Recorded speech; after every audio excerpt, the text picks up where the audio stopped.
I will not deal with all the details of the Tropical Belt Initiative.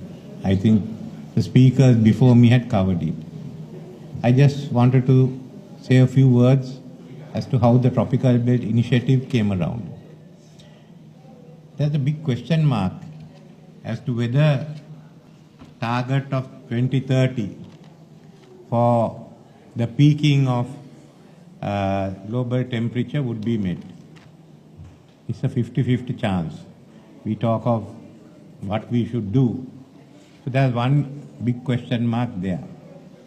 Then secondly, the fact that we all talk of loss and damage, of countries certainly contributing trillions of dollars, the private sector coming in, and all we have to offer are a set of national plans, some excellent, some below expectation.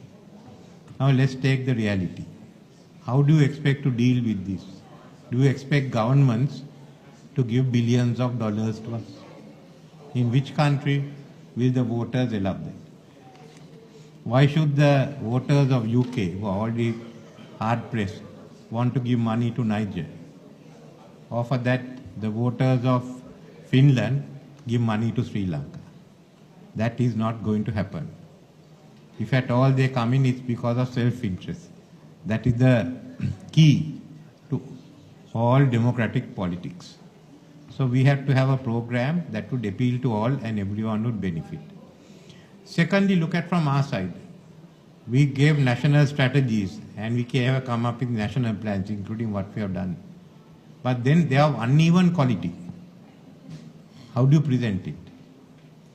So what we required was a multilateral initiative.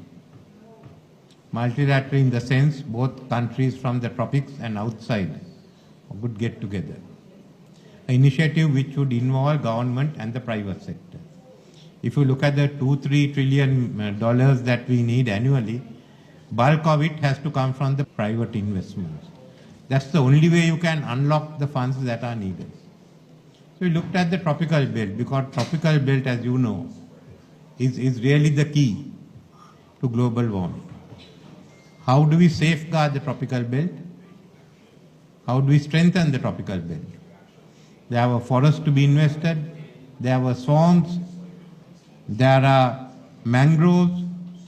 So let's invest it, make it commercial investment, make use of the energy potential, make it one big initiative where you have a plan, you turn it out. Even the initiative itself is not one single country, but it will be looked at by the different agencies, and you have a tropical belt initiative. And see how much of it can be open for commercial investment. What is left over is the issue of how do you raise the funding. How much comes from outside, how much comes from within. Well, the voters of UK who would like to save, who are not interested in saving Niger, would certainly like to put money to ensure there is no the global warming is contained in UK.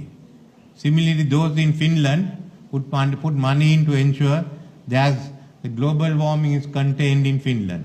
So that's the only way that you can sell it. But in between, there are a lot of commercial investments coming in.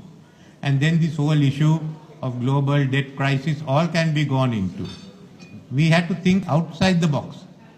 That was the only way to go in, and also realize that the private sector, the private funds that will do the trick.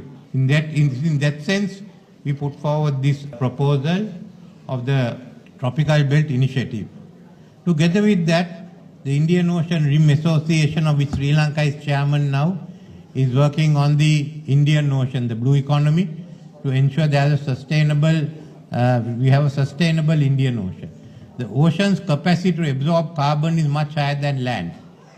So if you combine them together, you will have the world's largest global sink for carbon sequestration. Now let's develop that. Then look at what are the other schemes that can come. What can you have for the polar caps? So this is the concept which we've been talking with. I've discussed that obviously with President Rashid. We are having a meal and talking over it. We've talked to President Ruto, who's interested in it.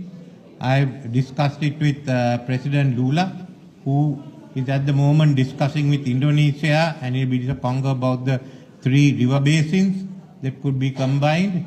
We mentioned it to President of Indonesia. I'll talk with India. So since there is interest, we talked to President Macron.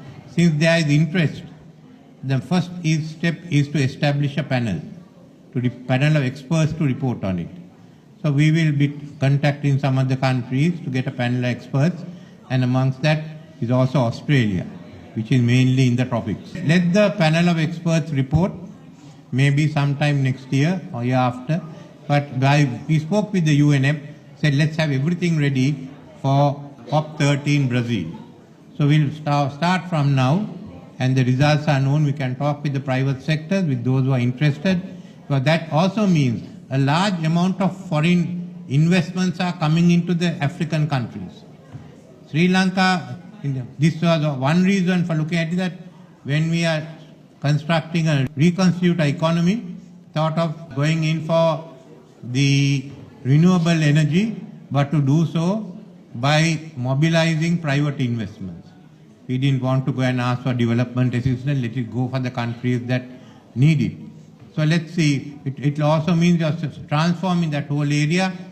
Trillions of investments will come into the tropical belt, and that will again change the economies.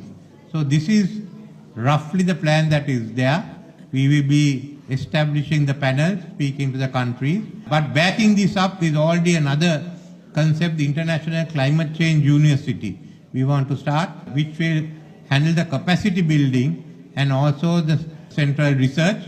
I've already discussed with 1 or 2 countries. We are doing a joint project between Sri Lanka and Maldives. Will be the campus for island states, small island states. Sri Lanka we have set aside about 600 acres for this campus, but we need all the technical assistance. It will be a stakeholder university. All those who are interested, we stakeholders, and they can manage it. So we are operationalizing the ICCU, and we'll get the panels here. And in time to come, we hope that we have very positive reports from the panel. I have no doubt it will, but unless we made a break from the conventional thinking, there is no possibility of ever mobilizing the funds that are needed. And I hope this will lead the way for other initiatives in other parts of the globe. Thank you.